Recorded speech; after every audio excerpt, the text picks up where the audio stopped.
Olá, queridos, graça e paz. Quero compartilhar mais uma palavra dessa série que a gente está aprendendo as bem-aventuranças de Jesus. E o versículo hoje é o versículo de número 6, que diz assim: Bem-aventurados os que têm fome e sede de justiça, porque eles serão satisfeitos. Indo direto ao ponto, nós temos aqui nesse texto 3 expressões que eu diria são chaves para uma interpretação coerente a respeito desse texto. Então eu queria rapidamente explicar essas 3 palavras nesse versículo. A primeira delas, fome e sede; a segunda, justiça; e a terceira, serão satisfeitos. Essa primeira expressão, fome e sede, no texto original, é a mesma expressão usada quando um grego queria realmente comer uma comida ou beber uma bebida. Ou seja, apesar de ser uma expressão simbólica, o que Jesus quer ensinar aqui é a respeito do apetite. Logo, o versículo ficaria assim: Bem-aventurados os que têm fome e sede, traduzindo, apetite pela justiça, porque eles serão satisfeitos. Então a palavra fome e sede você substitui por apetite. A segunda expressão que nós temos que analisar aqui é a respeito da palavra justiça. A palavra justiça, nos moldes de uma sociedade ocidental como a nossa, é um instrumento visto para julgar o outro. E depois desse julgamento há uma condenação, ou executa-se uma condenação, ou acontece uma absolvição do réu. Só que a palavra justiça nas bem-aventuranças não tem nada a ver com esse nosso imaginário ocidental romano, ou seja, a tal justiça da meritocracia. Porém, a palavra utilizada no grego para justiça é uma palavra que eu não preciso dizer aqui, porque na língua grega não vai acrescentar nada na nossa vida, mas é uma palavra que traz um outro sentido de justiça. Que justiça seria essa? Uma justiça nos moldes romanos que salva o inocente? Não. Uma justiça nos moldes romanos que condena o culpado? Também não. Para o nosso espanto, a palavra para justiça no texto original tem a ver, gente, com uma justiça que salva o culpado. Olha que coisa profunda. Não foi à toa que o apóstolo Paulo escreveu em Romanos capítulo 1, versículos 16 a 17, não me envergonhe do Evangelho, porque ele é o poder de Deus para a salvação de todo aquele que crê. E no Evangelho é revelada a justiça de Deus. A gente tem uma interpretação que não é coerente, falando dessa justiça de Deus, achando que Deus é esse cara castigador, é esse homem castigador. Ele não é, ele é um Deus que tem a sua justiça pautada nos teus princípios. Ou seja, a justiça que vem pelo Evangelho de Jesus tem o poder de inocentar meros pecadores como nós. Olha que coisa difícil.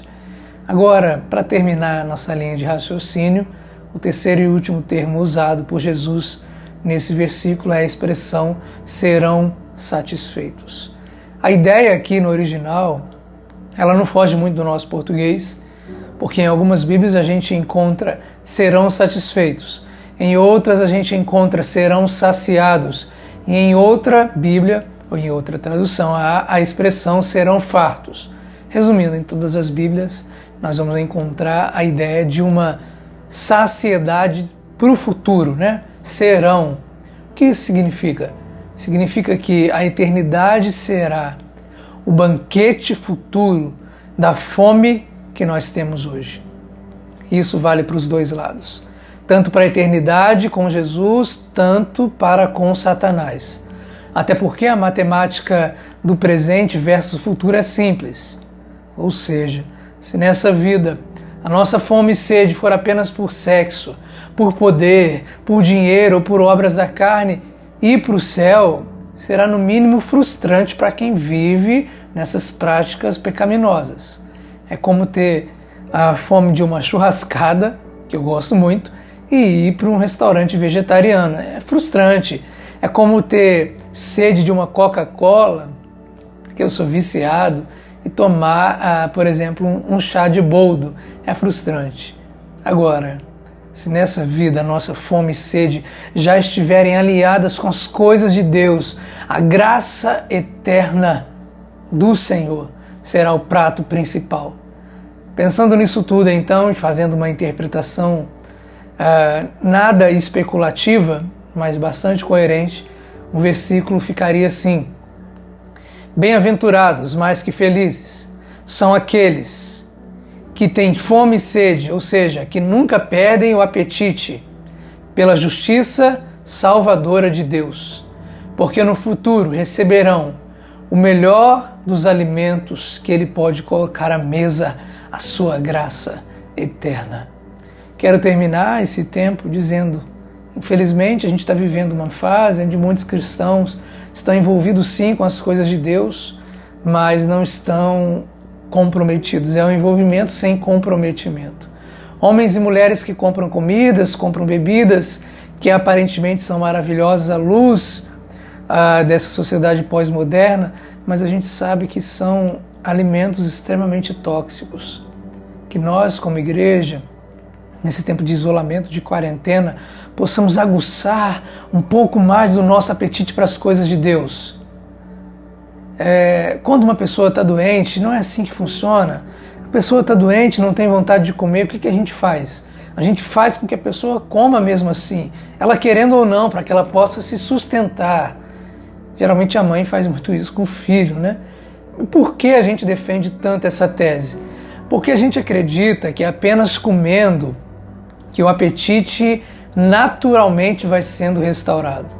Deixa eu dizer para você, com as coisas de Deus também é assim. Quanto menos você toca na igreja, menos você quer tocar. Por isso que eu não sou dessa ideologia de que eu vou dar um tempo do ministério. Eu não concordo muito. Eu vou dar um tempo, vou parar. Passei tantas coisas na minha vida e nunca dei tempo. Eu sei que cada um é cada um, cada caso é um caso. Eu estou falando de dar tempo por coisas pequenas. A nossa vida com Deus funciona mais ou menos assim. Quanto menos você toca para Ele, você tem esse chamado, menos você quer tocar. Quanto menos você canta para Ele, menos você quer cantar. Quanto menos você oferta, menos você quer ofertar. A gente vai se acostumando.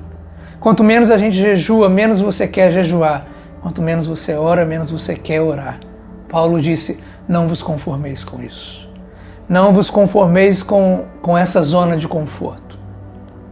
Tem um pastor americano, metodista, que eu gosto muito, Edward Bounds, que disse no século XIX: o melhor remédio para a falta de jejum, sabe qual que é? Pedir para o irmão orar? Não, é jejuar. O melhor remédio para a falta de oração é pedir para o ministério de oração fazer um culto na sua igreja? Não, o melhor remédio para a falta de oração é orar. A minha oração para hoje é que Deus nos dê capacidade de entender que estar com Ele é a melhor coisa que a gente pode fazer, que nós nunca percamos o interesse pelas coisas de Deus, e sendo assim seremos mais que felizes. Que nesse tempo de quarentena, de isolamento, sei que você está com saudade da igreja, também estou, muita saudade de cada um de vocês, mas que a gente aproveite, que a gente faça culto para o Senhor, no nosso coletivo, no nosso individual, com a nossa família reunida ou não, que possamos ter fome, sede da palavra dEle, mesmo no meio dessa pandemia, desse caos, e então teremos paz no nosso coração, seremos mais que felizes diariamente. Que Deus abençoe você e que você seja abençoado mais um dia, em nome de Jesus.